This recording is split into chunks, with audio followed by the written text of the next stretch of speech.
Okay, good morning. Welcome, everybody. Thanks for taking the time to join us. I'm Edward Cunningham, Director of China Programs at the Ash Center's Rajawali Foundation Institute for Asia. And what I'd first like to do is just state that the Ash Center acknowledges the land on which Harvard University sits is the traditional territory of the Massachusetts people. We also recognize the continuing presence of the neighboring Wampanoag and Nipmuc nations. Today's discussion, number 2, is being live streamed and recorded and will be publicly available on the Ash Center's YouTube page. So what does that mean? It just means we ask that all remarks, including questions from the audience, be spoken into a mic, as I am doing. And we'll have about 20 to 25 minutes at the end for questions from the audience. We'd like to acknowledge our co-sponsors, so both Rajawali Foundation Institute for Asia and the Fairbanks Center for Chinese Studies at Harvard University. Also the support of the Ministry of Foreign Affairs of Taiwan, of course, as well as part of our Taiwan leadership work. And what I'll turn now to is just a quick introduction of our speakers and then turn it over to them. First, to my left, Min Hsuan Wu, also known as TT Cat, is the co-founder and CEO of DoubleThink Lab, a Taiwan-based organization that operates at the intersection of the internet, public discourse, civil society, and democratic governance. DoubleThink is researching modern threats to democracy and devising strategies to counter them. So he focuses on, for example, China's online information operation mechanisms, facilitating that CSO network to combat digital authoritarianism. Over a decade and a half, he has committed also to LGBTQ+, environmental, open government, civic tech, and the digital rights movement. To his left, Professor Bruce Schneier is on the faculty here at the Kennedy School. People certainly here and also in his area know him very well. He's an internationally renowned security technologist, New York Times bestselling author of many, many books, 14, 15, hard to count. They keep growing, hundreds of articles, essays, papers. He was a founder and chief technology officer of Counterpane Internet Security, worked for IBM. And once they acquired Resilient Systems, where he was CTO. You're also a squid enthusiast, I read, Bruce. Exactly. I find fascinating things about you. So at some point, we've got to talk about squids.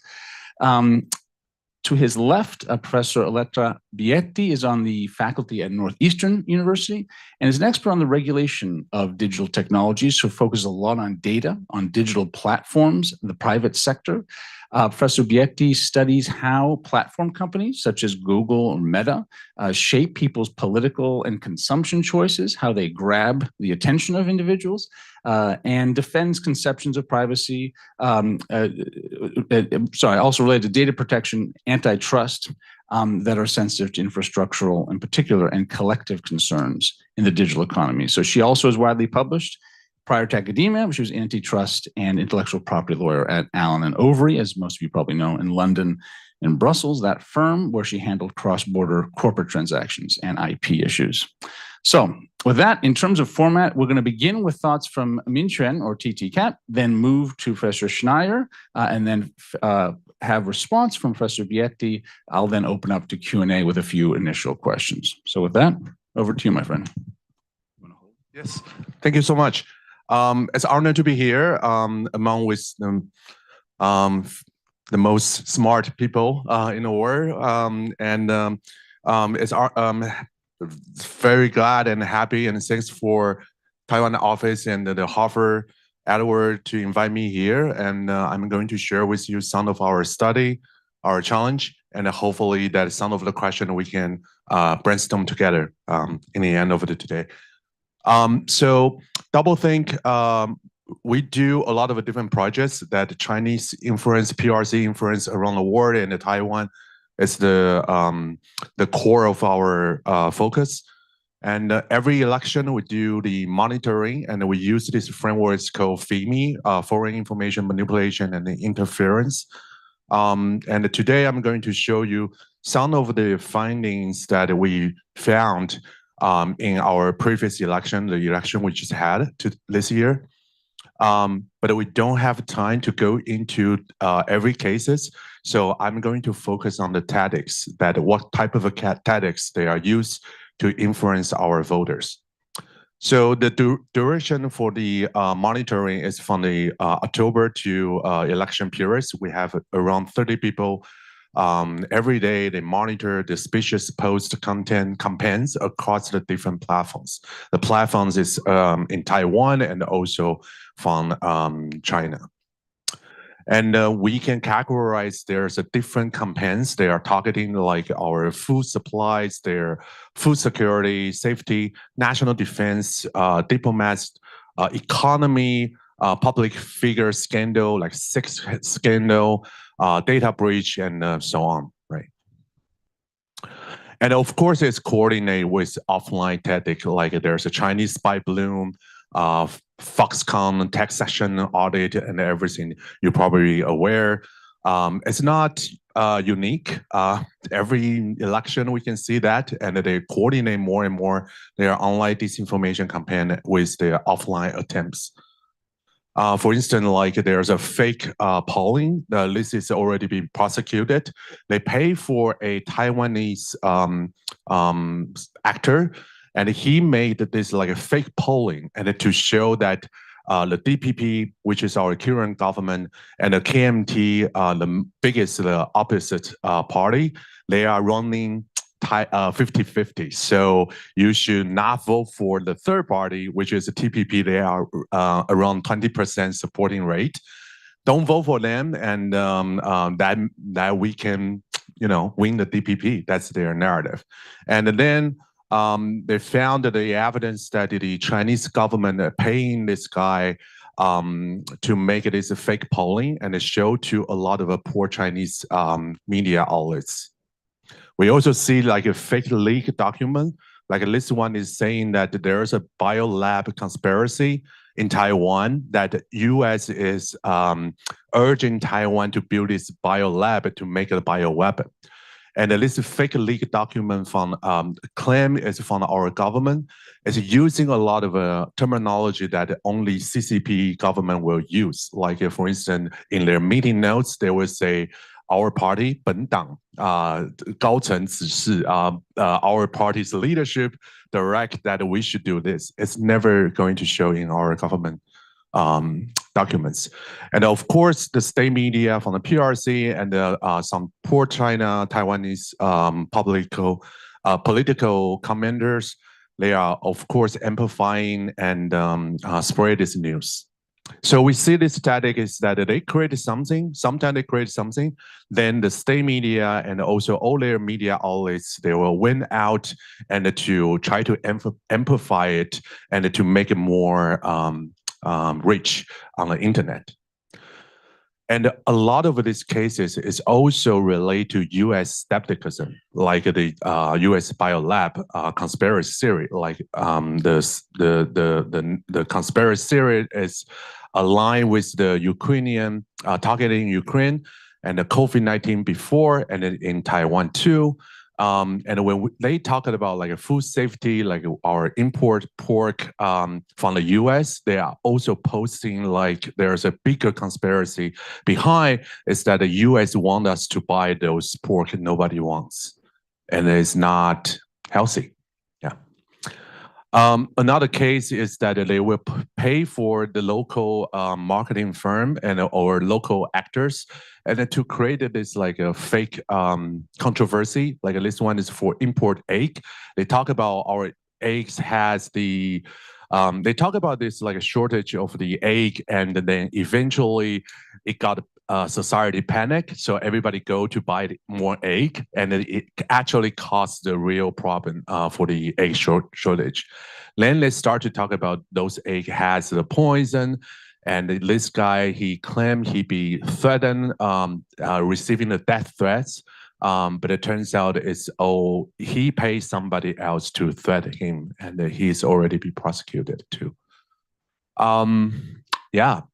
So you see, sometimes those cases will even go to the PRC diplomat press conference in their daily conference, and also a lot of Weibo, TikTok platforms. They will also make the short videos to propagate those narrative.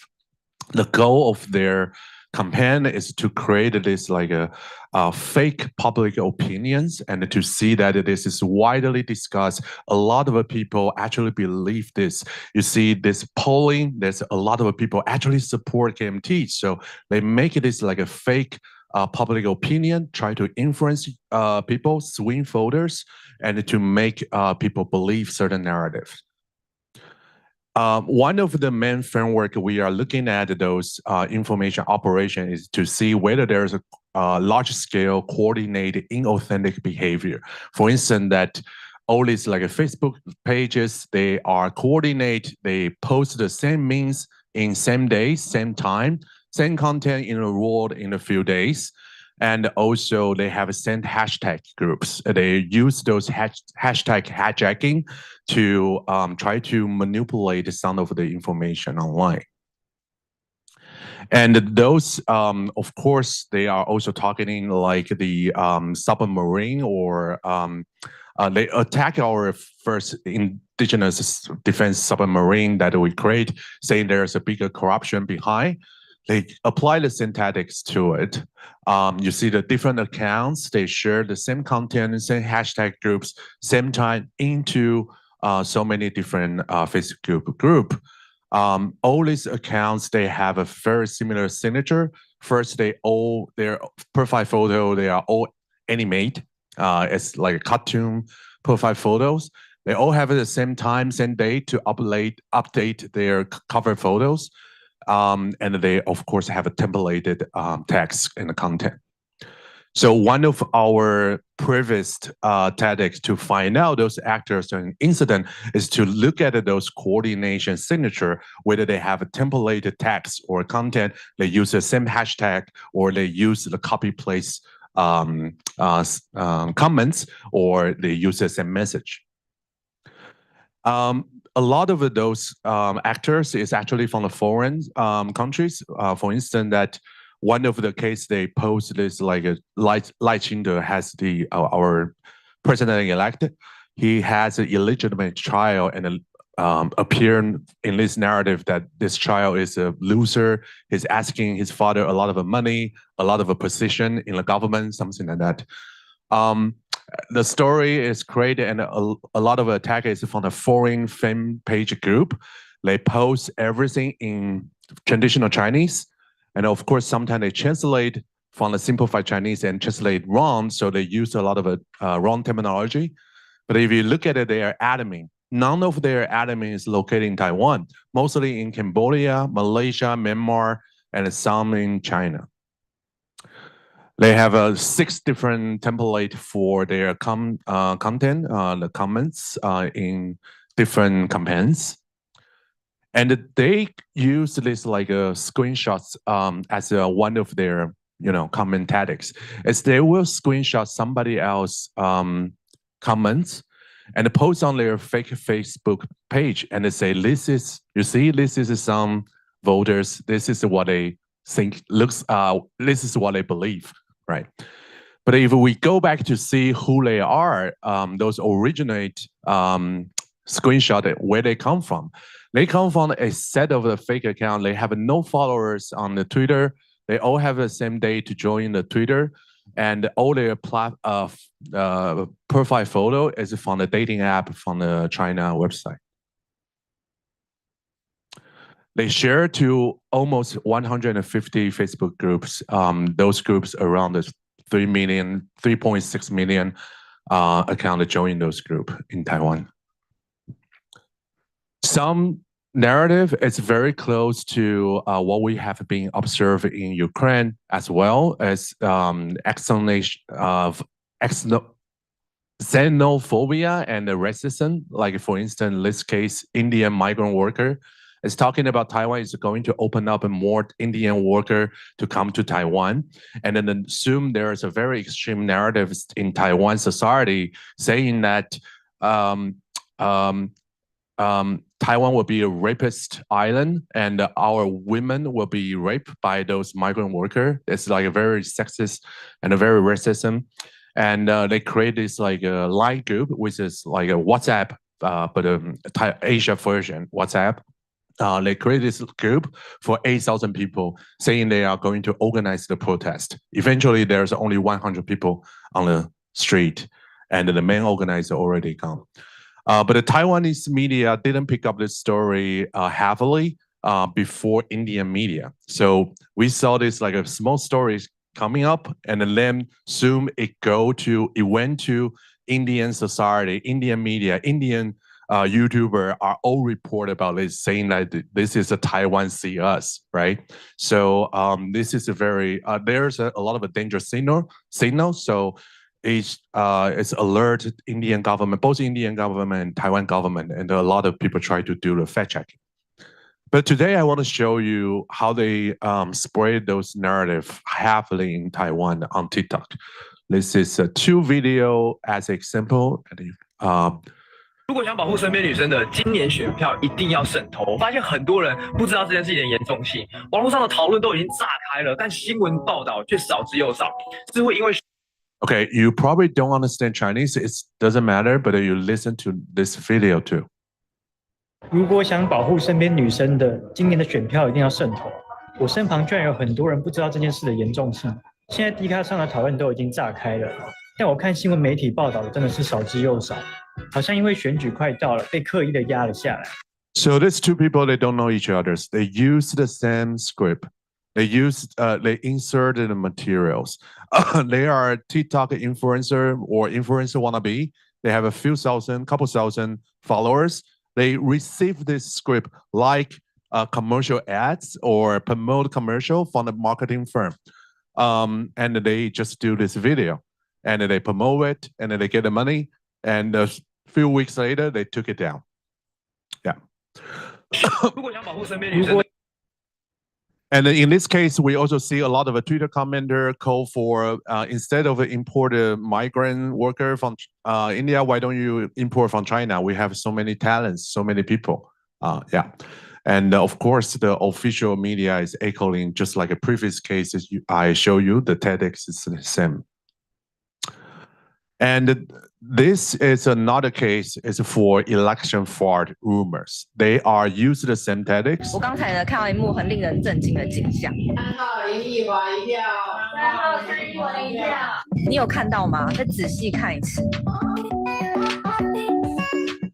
They are saying this staff for counting vote is taking the vote ballot, going back to the box, and it's implying that there is a fraud in our electoral system. And no me to explain more. You know better about this. It's post-election rumors, and another video is like this. 刚刚被一个画面吓到了。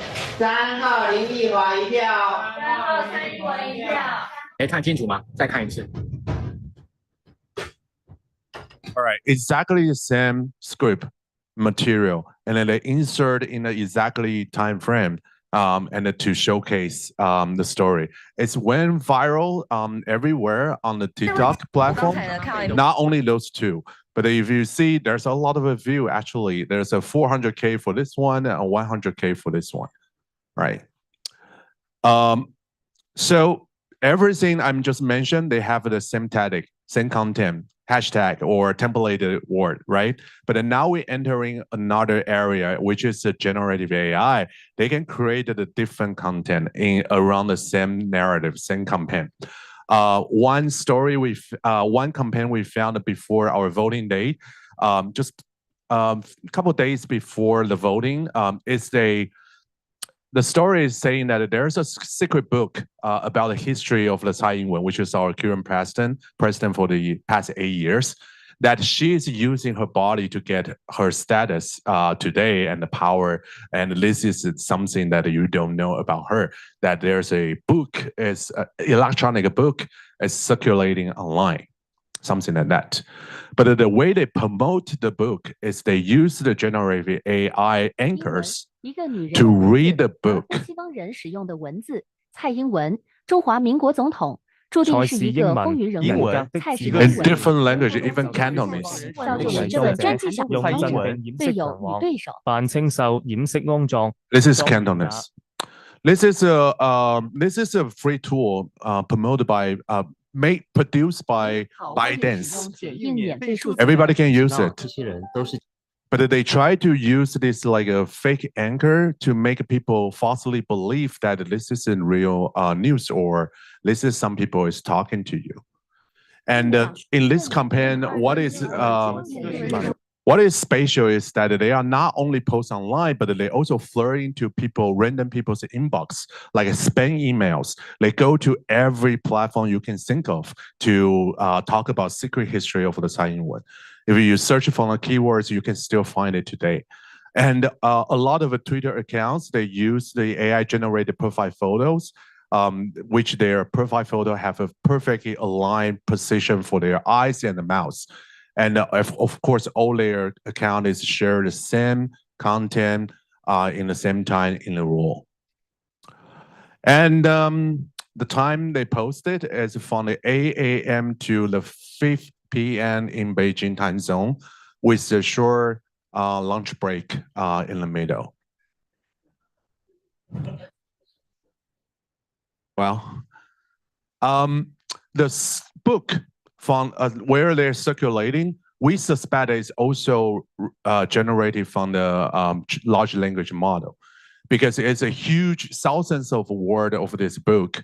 It's appear in the traditional Chinese in a Word file. Looks like a Taiwanese people written. But if you export this Word file to a plain text .txt file, then those photo insert in the Word file is not going to export, but instead you can see the original path in the people's computer when they make this Word file, where the file name is, and you see their folder name and the file names are simplified Chinese. So at least this document is made by some people use the simplified Chinese computer. Right. So I'm going to end this presentation very soon, right now, and there's some, polarization for a lot of people actually believe those narrative from the KMT and the TPP supporter. But the most interesting with you will be like this one. So who do you think should be responsible for the tension in Cross Strait? In KMT and TPP supporter, most people think it is DPP, our current government, but a lot of people actually believe it is the US, like 20% of the people. And when we talk about who do you think should be blamed for the Ukrainian war, and the KMT supporter, 46% of their supporters think it's you guys. And it's aligned with another polling that done by this organization in 2022, is they also asked a major country that who you think should be blamed for the Ukrainian conflict. You see the Turkey, India, South Africa, they are not so sure as the Japan, UK, and the German, that most of the majority of the population think it's Russia. But in China, over 50% of the people think it's the United States fault. And while number second is NATO, not even Russia. And in the United States, you also have 20% people believe it's your own fault. So, yeah.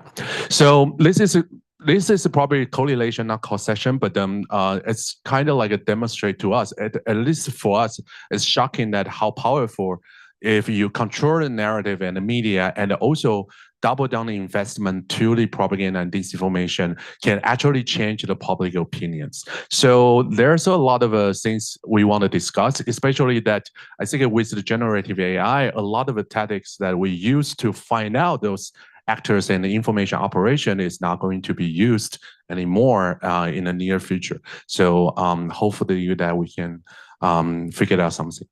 Thank you. Thanks a lot, Min Hsuan.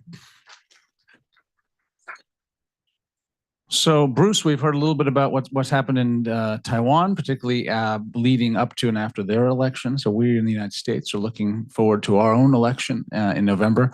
So I'll turn it over to Bruce and some of his thoughts. I think the most important thing you said is that this is correlation, not causation. And when I listen to and sort of watch all the examples up on the screen, it had this exact same conversation after the 2016 US election. The exact same. And 2018, 2020, 2022, these are not new tactics. And the question to ask, it's a very hard question to answer, is did they do any good? Did any of these tweets or Facebook posts or now TikTok videos, did they change voter opinions? And that is extremely hard to figure out. At the Berkman Center here, researchers looked at 2016 in a lot of detail. And there's an actually excellent book. And the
So I wonder if there is a little bit of a revenge effect that is going to happen.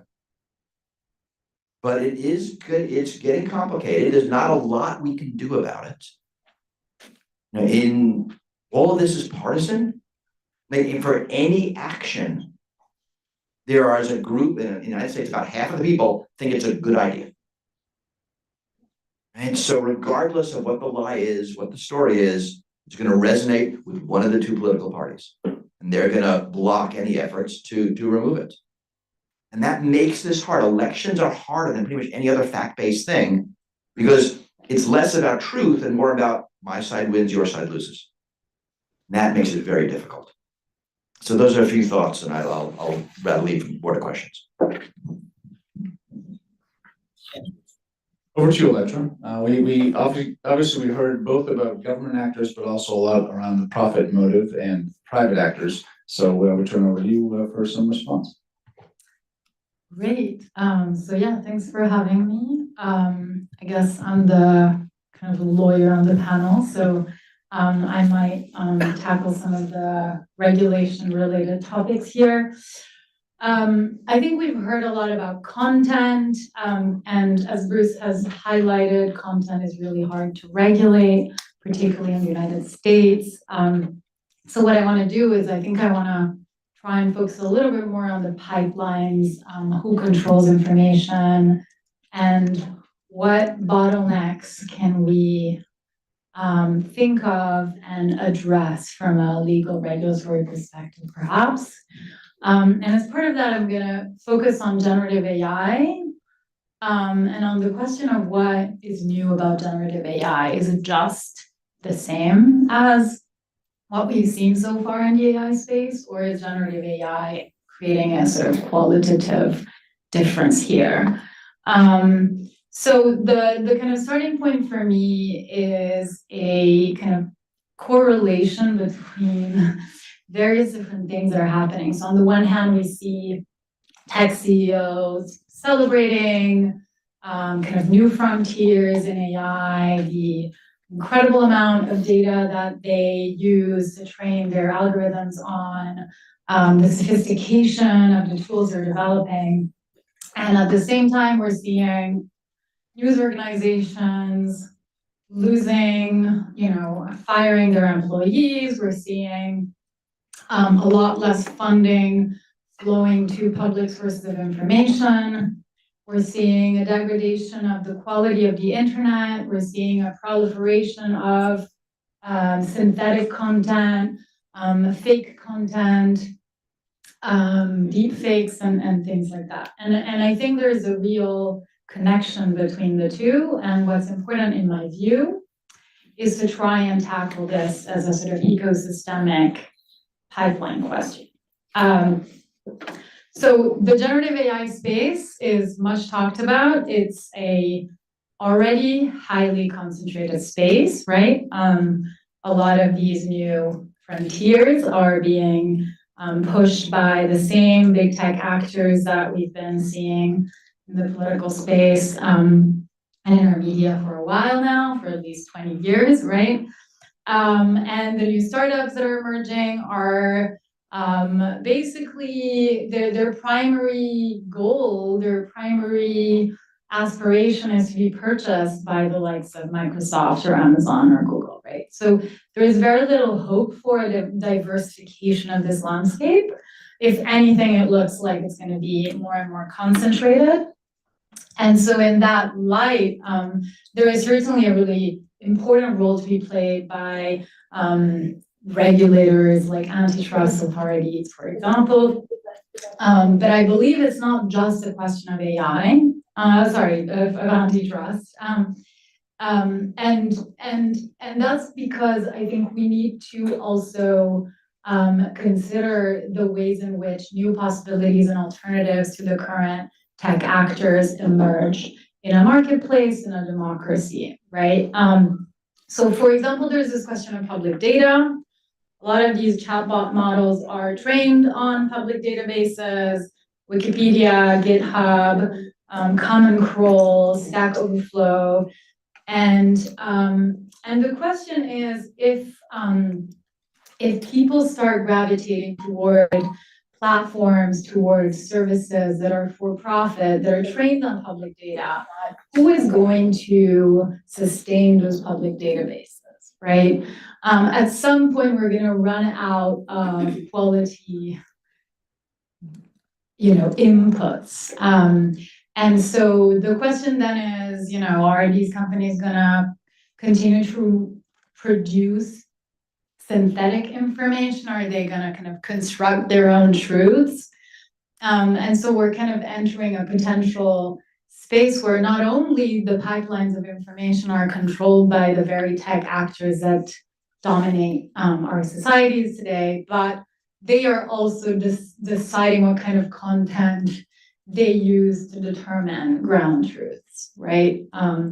So that I find particularly problematic. I should say I'm speaking primarily about the US and European context here, but I'm interested in any parallels with what's going on in Taiwan.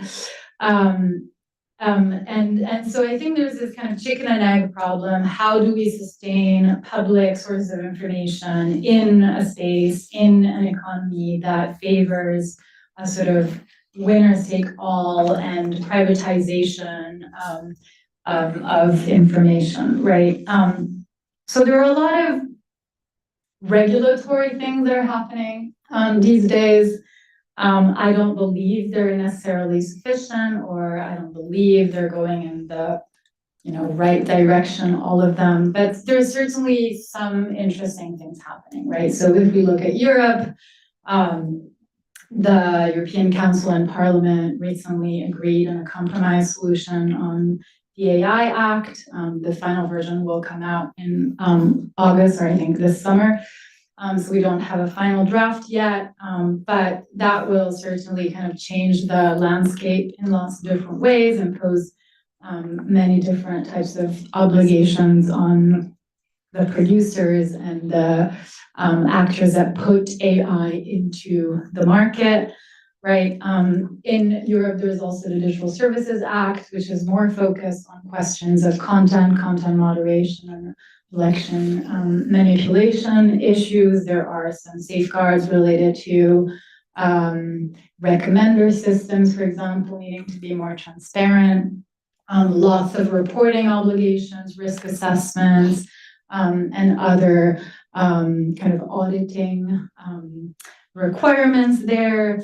Of course, data protection in Europe is also a big one. There are data protection laws now pretty much everywhere around the world except in the US. Well, there are state laws, but no federal law yet, and likely never will be one. But in the US, things are also moving a little bit, right? So we've seen this kind of executive order on AI that has been issued by Biden administration, which I have characterized in a recent kind of short piece of writing as an experimentalist perspective on AI, right?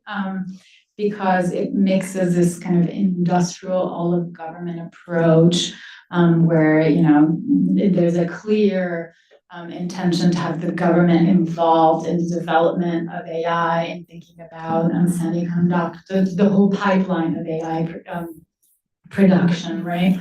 And at the same time, there's this crypto libertarian optimism that emphasizes efforts by computer scientists and scientists more generally in developing these kind of privacy enhancing safeguards, which would not require any form of government involvement, which would not require too much legal interference, right? Which would delegate the entire development of privacy standards to private actors.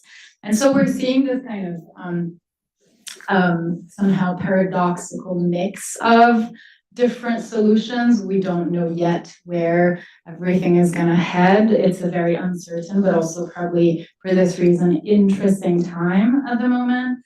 And of course, there's also FTC investigations. The FTC recently started an inquiry into generative AI acquisitions. They're interested in all these partnerships between Microsoft and OpenAI.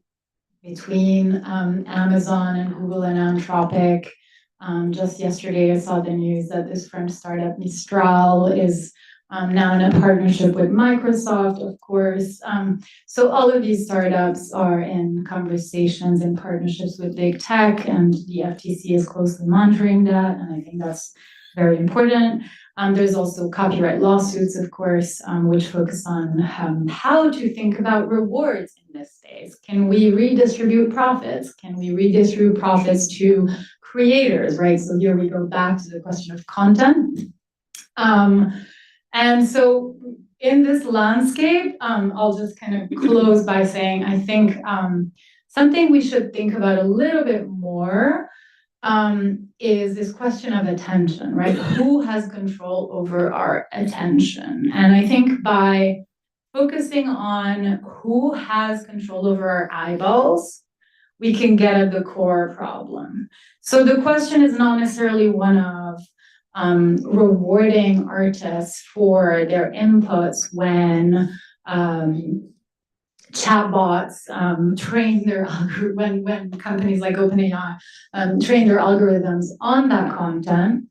The question is OpenAI monopolizing our attention at this point, or will it, right? And will OpenAI take over the readership of the New York Times?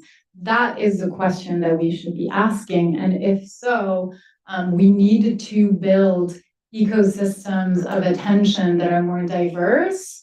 And we need to allow kind of more possibilities, more nonprofit possibilities, more media organizations that are not tied to the interests of big tech to compete for our attention in this landscape. And I think it's definitely not the ultimate solution to election misinformation, but I think it's one way to think about it from a structural perspective. Excellent. So we have about 30 minutes for discussion. I'm going to open the floor to questions. Some of the initial questions that come to mind, at least for me, just to get things going, are around, for someone like Bruce, for example, and no need to answer now, but just to seed it. You know, from a cryptographer's perspective, from a sort of tech perspective, and someone who built companies, to what extent is, when you think about AI, does it more benefit the attacker? Does it more benefit the defender? Another question around exactly what Elettra is talking about, which is if what we're really seeing, which in some ways doesn't surprise me when I look at a lot of other industries, but we're seeing is actually a consolidation of players, a consolidation of platforms, a consolidation of really either government training that's going on or basically corporate training of this of the algorithms. And on the tech side, is there ways in which individuals can engage AI to further their own interests? Will we see any diversity in terms of what your prediction seems to be? We need it, but we probably won't. And then, of course, the big one is, I think, again, Bruce, you talked a bit, you at one point talked about, I think it's micro legislation. You had some phrase around this, which is, you know, what is it in the US, for example, that we really should be doing on policy? Is it micro adjustments, or is it a real, effectively a clean slate approach? Some questions that come to mind, but let me open it up. Please state who you are. We also have to use these mics so that it's captured. And everyone can feel free to start. Mark Wu in the back. Laura, you get the mic. Hi, good morning. Thank you for a very interesting discussion. My name is Mark Wu. I'm a professor at the law school and also with the Fairbanks Center. The question that I have, and I'm most curious first to hear from TTCat on this, but then curious for the other panels as well, is what is the role of libel laws in all of this? And in particular in Taiwan, right, where libel laws are perhaps much more aggressive than, can be used much more aggressively than in the US, where you not only have civil liability for libel, but also criminal prosecution possibly for libel laws. Have we seen those legal instruments been used? If the fact that this is sort of hanging as a sword over these officials, why is that not more effective in terms of curtailing disinformation? is this a political issue and so on and so forth? And then for the rest of the panel, I'd be curious, right, what the research has shown in terms of the availability of libel laws and curtailing disinformation. I know some think this is very much sort of a distraction and really doesn't have that much effect. But others really point to election interference in places like Singapore or even the UK with more aggressive libel laws in the US as being possibly a bit more limited. So I'd be curious to hear your views on all that. Thank you. Thank you so much for your question. So there was some attempt. Unfortunately, some attempt failed in the court's decision. So it being made as the it also be weaponized by the result that the adversary will say, you see, there's a no nothing wrong. It's not. It's be prosecuted by suppressed by the DPP government, and you also know that there's a narrative that they heavily invest is that our current government is no different than Communist Party, which amount to 70% of the KMT supporter also believe so. So that they think that Taiwan have no freedom of expression, all the media is controlled by our current government. So when they use those legal tools, they have to be very, very careful, and the standard for the case is also very high. And but there's also some very one or two successful cases. Is that when they can prove there's a very clear money floor, they found the money floor that they've been paid by the foreign actors to say something about our election. Those cases are now more promising. Yeah, but I think that Taiwan is also have this like extremist freedom of expression believer that 30 years ago we have an activist, he burned himself to death to advocate for the 100% freedom of expression, and he's the call for the foundation of the DPP government actually. So this is being used against our current government right now. I think that this is hard. I believe that we have all the legal, most of the legal tools that we already have that in different law that you're not supposed to talk about a disaster, natural disaster, or food, or any kind of things that if you made a lie is forbidden, but to be used, it's very rare so far. Yes. So I guess my attempt at a response, because I'm not a defamation lawyer, is so at least in the US and in kind of the West, defamation laws kind of rely on the court system very much, right? So you kind of have to go to court and claim defamation violation claim, and that kind of limits the impact of defamation law in the tech space, where we need a sort of more structural approach. What happens on platforms is that there are reporting systems. So if you feel like a post defamates you, you can report it. There are some kind of automated mechanism through which platforms like Facebook recognize certain types of content violations and removes the content automatically. So that's kind of the way that I would think about defamation law as applied to the internet, right? But to the extent we continue to rely on defamation laws in kind of the court, two-party system, to two parties going to court and suing each other, I'm not sure it will address many of the issues that we're seeing on the internet. Other questions? Thank you very much. My name is Bobby Marlett. I'm with the Advanced Leadership Initiative as a fellow. My question's to Bruce. The comment that you made that there's evidence so far that fake news is not affecting election outcomes. Can you talk about that a bit more broadly, about what kind of watching and things are in place for what's coming in the next election?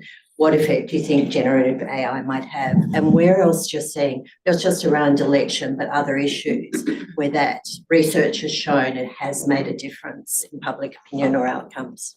there's not a lot of research that shows it's made a difference. I mean, we all believe it has. It's a full belief that it has. I can be argued with by people who have no facts when I say there's no evidence.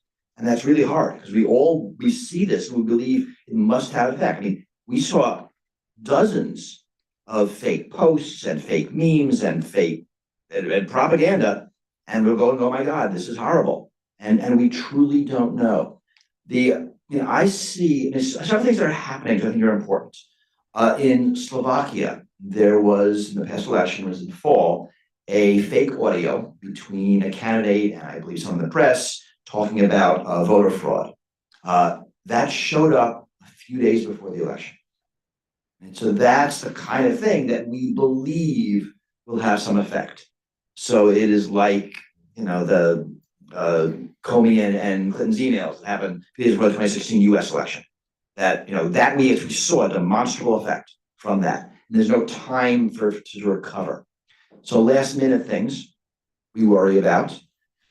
We worry that the AI did it is now the universal excuse for any untoward true thing that shows up in the media. Trump has used this. That wasn't me, that was the AI. And that is now a universal defense. And yes, we are pretty good right now at detecting AI-generated speech and video. That might not always be true, but today it's true. But that's a longer conversation. And what we know about politics is the thing that can be said in 5 words beats the caveat that takes a paragraph. So we worry about that. We worry about AI just by being there and being in the news, and all of these stories in the news means that true things don't rise to the level they should be at. What's being done in the United States is actually pretty much nothing. I mean, the platforms are, they will take down major foreign-run misinformation campaigns that they notice, and they'll do it publicly because they want you to believe they're doing a great job. But if it is domestic, it is harder to take down. If it is, in a sense, real, that the story is fake, but real people are pushing it because they believe it. Think of some of the COVID misinformation. It is much harder to take down. And half of the country wants the thing up, whatever it is.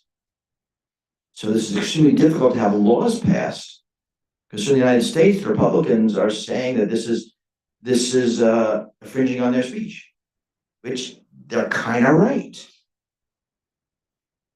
So this is a much more fundamental problem than we got to take down some fake ads. I think it's a problem of incentives. It's a problem of market-driven systems. Lecture talked about the limitations of these corporate. I mean, the fact that big corporations are running all this, that is huge. I mean, the first thing I want to do to solve this is antitrust. First thing, because I think that has enormous ripple-on effects into the business models and what's being posted and how things are spread and how just on everything. And the consolidation on a surveillance capitalist business model, I think, is fundamental here. Andrew. Thank you very much. Andrew Erickson, professor at the U.S. Naval War College, also affiliated with the government department and the Fairbanks Center here. Thanks so much for all the insights. I don't mean this in a flippant way, but I think it's really fascinating, the larger dynamics that you all have underscored. And to paraphrase some of Bruce's insights, I think we might say a small silver lining, a paradoxical strength of an increasingly polarized society is it's hard to change people's minds with misinformation in an election context, because it's hard to change their minds in general in many cases. But I wonder if we could at least briefly consider these same tools, but apply them to what I think is a more potentially worrisome or potentially dangerous or potent context than an election, in which generally people agree an election is happening, it will happen on this date, these are the candidates.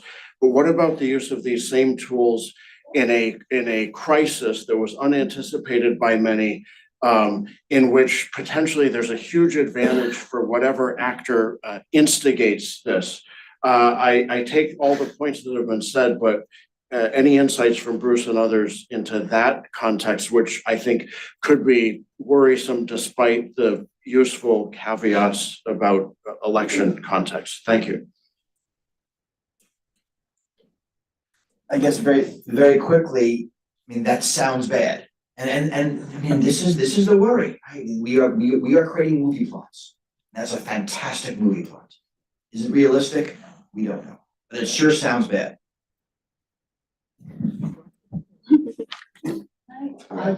So one thing that I want to kind of underscore is there might be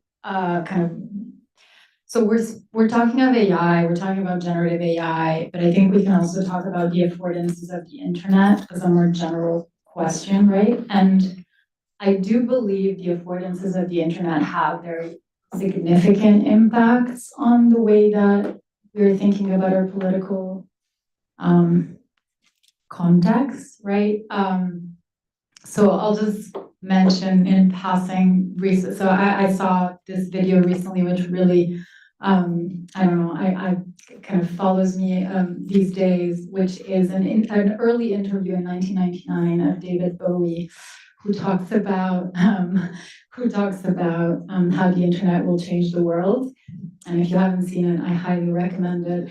But the one thing he says is we've moved during the second half of the 20th century from a world of singularity where there was one truth and everyone agreed with it, to a world of plurality where there are several truths and each person has a different narrative for interpreting the world that surrounds us, right? And the internet exacerbates that. And so there are many different narratives and people hold different narratives, and this creates polarization and this creates issues for our leaders who want to, who need to govern us because they are unable to grapple onto one story.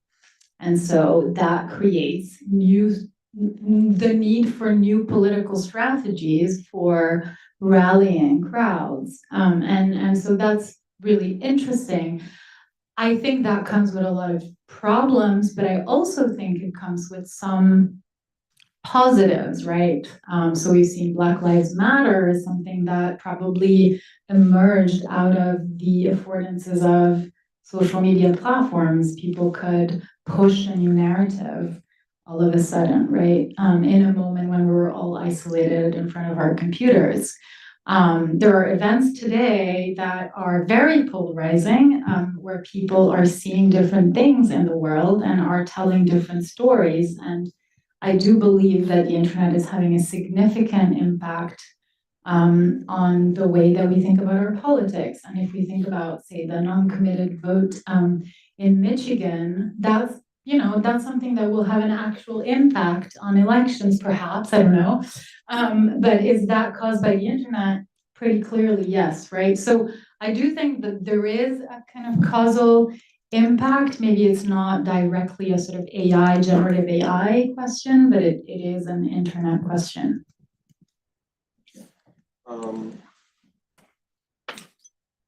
Right. So, respectfully, I don't really agree with that. Those disinformation is not changing voters' mind.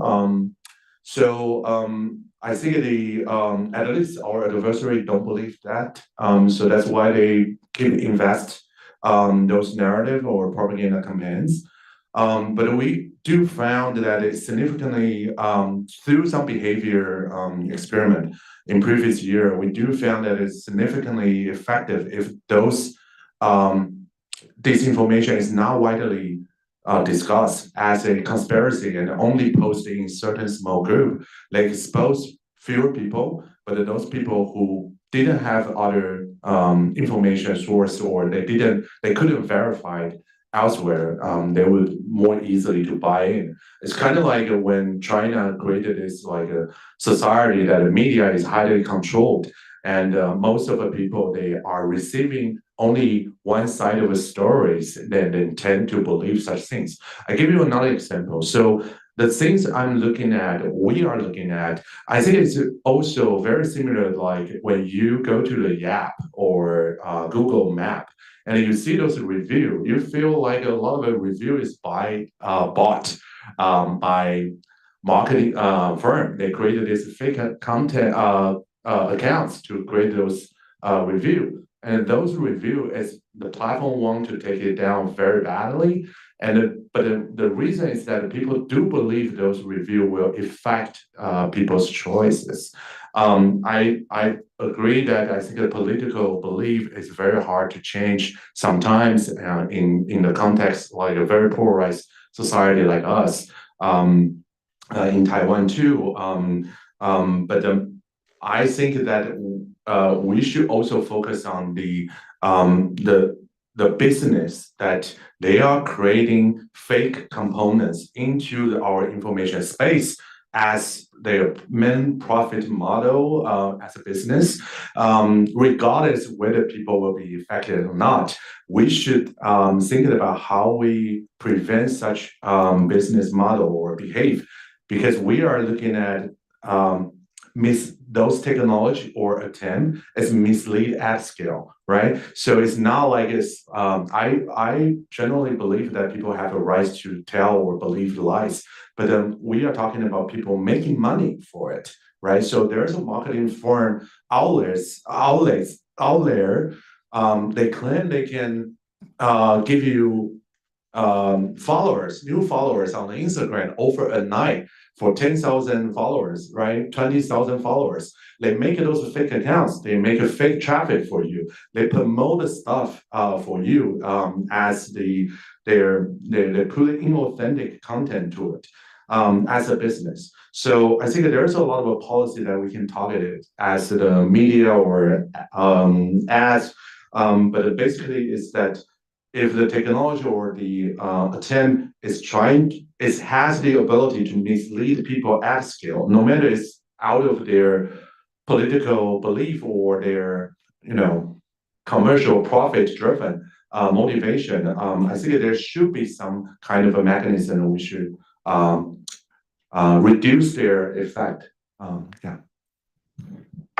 before we go to this question, the other thing that comes to mind for me at least is the extent, we think about research agenda, right? So Bruce sort of made that strong argument, really there's no effect, right? Disinformation, misinformation don't see much of an impact when we look across the research. And one of the reasons that might be the case may also be because in a lot of the research that we tend to do, it tends to be in weird countries, meaning these wealthy, educated, industrialized, rich democracies. So if what we're doing is mostly in weird countries, then that of course also biases a lot of the outcomes. I don't know, I'm not an expert on that literature in particular, but it brings me to think that to some extent depends on where you look. And so it's a bit about diversifying where we're doing that kind of research, potentially. But there's a question here. Other hands, just so I can. Thank you so much for the presentation. My name is Hua Dong. I'm a senior academic specialist in Chinese at the College of Social Sciences and Humanities at Northeastern University. And my question is, what are the roles of the civic tech community play in this picture, such as Gov0 in Taiwan, and does it really contribute a significant amount of help for this mess? Thank you so much.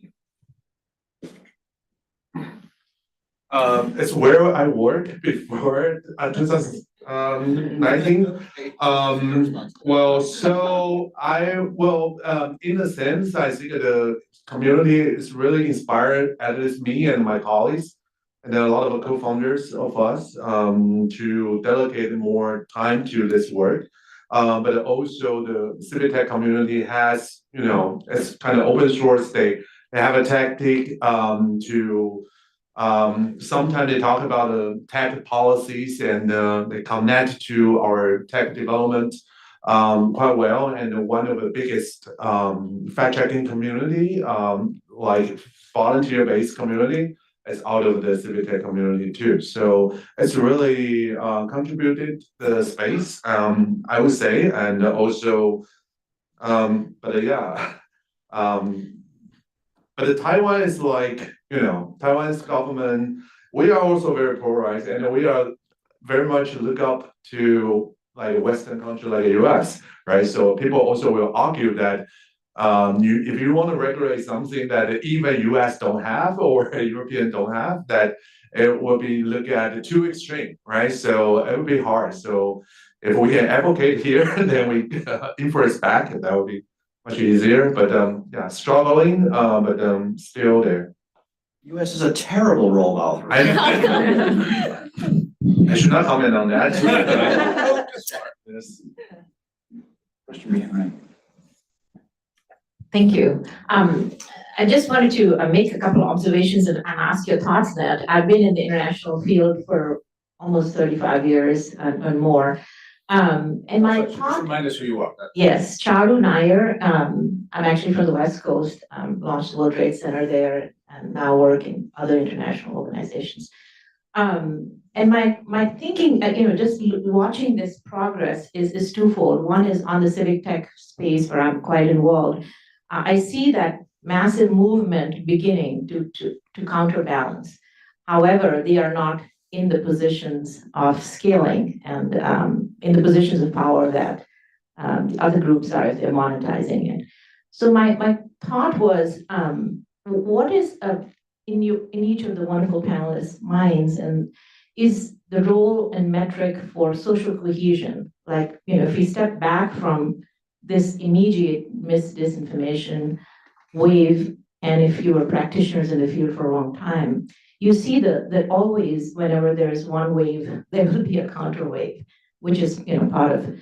And I'm curious to know, in your own research and work, where do you see social cohesion and cooperation as a factor playing into this mix? Because if you look at historical data worldwide, how civilizations have begun, east to west, anywhere, that is a portion that somehow I'm not totally finding it placed completely in the mix as it should be, rightly so, given its due, so that those that have not, given that study to it over the decades can understand how crucial that is for a community to have some level of sort of cohesion to continue forward in some rational, healthy manner for future generations.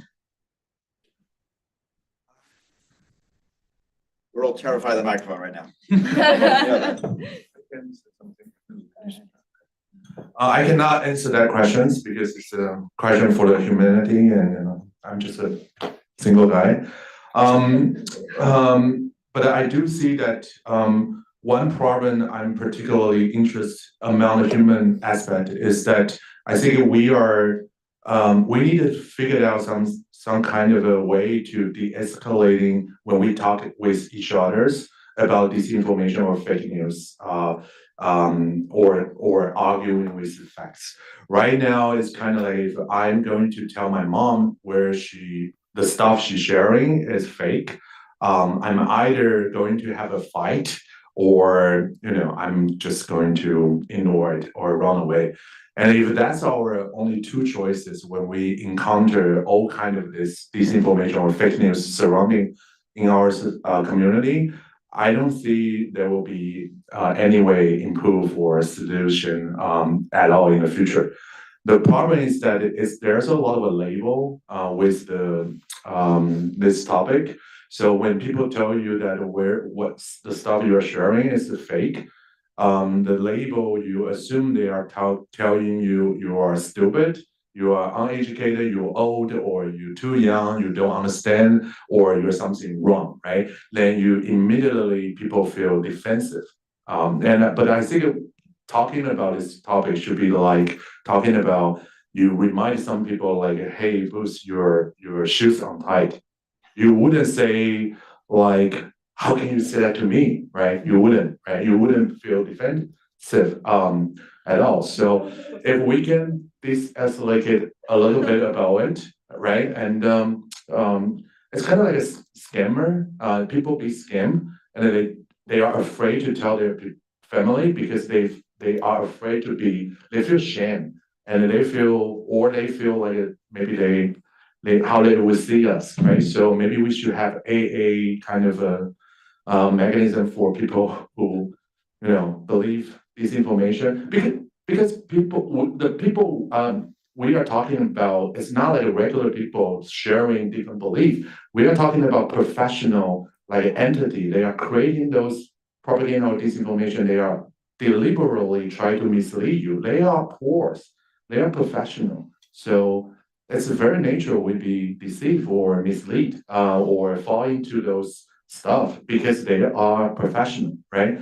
And but among the people level, I do believe we need to be very, very gentle on this topic, not just, put a legal layer immediately to random, voter, because in the end of the day, those people still have one vote like us, right? So this is my humble observation. The thing about your observation as he was talking, I think if I would pin the blame, the responsibility in any one thing, it is legislative capitalism. Is the system that is incenting all of these behaviors that make these effective strategies. And I think if you don't get down to that roots, you're not going to make this better. And that's not an optimistic thing to say. Yeah, just related to that, I think one kind of place to think about this. I mean, COVID is a good example, right? We were all isolated, we were all over Zoom, and that kind of created a moment for a lot of disinformation. And the more we spend time on our devices, the more big tech companies tell us we need to, use their new app or platform or whatever, the less time we have to interact with our friends, the more lazy we are to interact with people in real life, because there's always the digital virtual option, like we probably know here. That actually creates, I think, less social cohesion and definitely has impacts on how we think and how we form our political opinions. Well, thank you very much, everyone, for coming. Thank you to our speakers. It was a wonderful discussion, and there'll be more to come as you sort of watch this space. Thank you for coming.